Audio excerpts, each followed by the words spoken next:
We're here today to announce that bipartisan solution to last year's hastily approved school budget reserve cap, which creates a stranglehold on districts and their ability to make the best decisions for their students. A bipartisan group of lawmakers have launched a new effort to address the cap that has been placed on local school districts' budget reserves. Critics blame this cap for increasing the cost for local school districts to borrow money and hampering efforts to prepare for the next big economic downturn. Current law is negatively impacting school district credit ratings, and it could force them to shrink their reserves from 4 months to 2 weeks.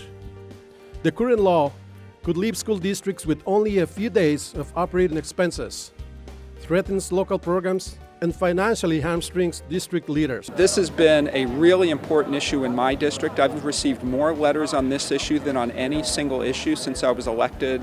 The current budget reserve cap was put in place last year as a part of last-minute budget negotiations. California Teachers Association, along with other school employee groups, sponsored SB 858, a measure critics say puts local school districts at risk by forcing them to spend down much-needed savings.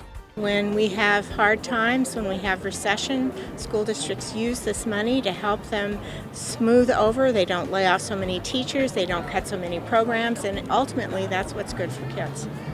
Our local schools must not be discouraged from saving for a rainy day to protect our kids from future economic downturns. Having been here through the last recession, I can tell you that a healthy reserve is preferable to pink slips for teachers. To address concerns with current law, Senator Jerry Hill has introduced SB 799. This bill increases the cap from 6% of reserves to 17%. It provides clarifying language limiting the cap to reserves set aside for economic uncertainties and exempts districts with less than 2,500 students.